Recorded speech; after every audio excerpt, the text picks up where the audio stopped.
Coucou les amis, j'espère que vous allez bien. On se retrouve aujourd'hui pour une nouvelle vidéo dans laquelle on va parler frais de notaire.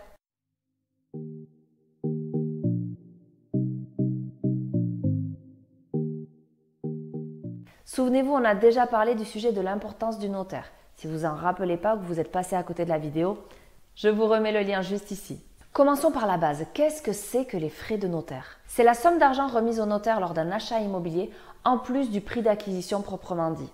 Lorsque vous achetez un bien immobilier, les frais de notaire, appelés également frais d'acquisition, s'ajoutent au prix d'achat.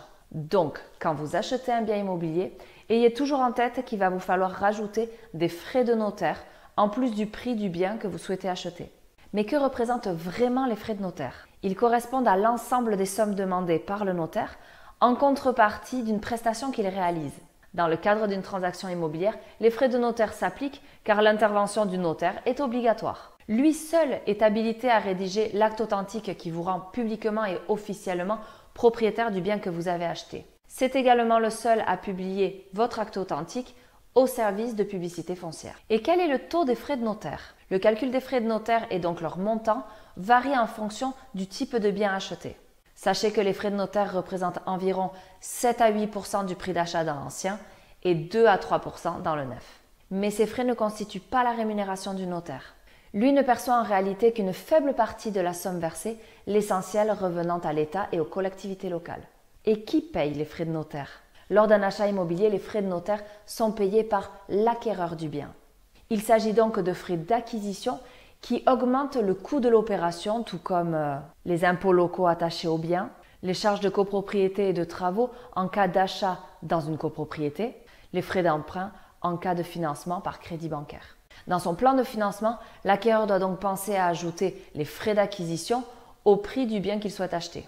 Calculer cette somme globale évitera les mauvaises surprises le jour de la signature chez le notaire. Et de quoi sont composés les frais de notaire? Les frais de notaire sont principalement constitués de droits de mutation, c'est-à-dire un ensemble de taxes que le notaire collecte et reverse au trésor public pour le compte de l'acquéreur, y compris la TVA sur la rémunération du notaire. La somme globale payée au notaire se compose donc de droits d'enregistrement, taxes versées au trésor public pour le compte de l'État et des collectivités locales, de débours, les sommes avancées par le notaire pour payer les différents intervenants et actes pour la transaction, documents d'urbanisme, cadastre, géomètre, etc.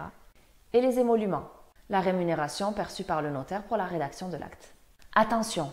Dans l'immobilier neuf, on parle de frais de notaire réduits, car les droits de mutation sont remplacés par la TVA payée sur le prix d'achat.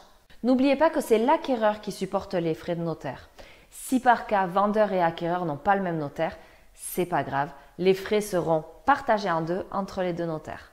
Maintenant, vous savez tout sur les frais de notaire, vous savez à quoi ils correspondent. J'espère donc que cette vidéo vous a plu et si c'est le cas, n'hésitez pas à me laisser un like et à me le dire en commentaire. Si vous avez d'autres sujets que vous souhaitez aborder, n'hésitez pas à me les soumettre en commentaire ou en message privé sur mes différents réseaux sociaux. Je me ferai un plaisir d'y répondre en vidéo. Sur ce, on se retrouve très prochainement pour une nouvelle vidéo conseil. D'ici là, passez une très belle journée et portez-vous bien. Ciao, ciao!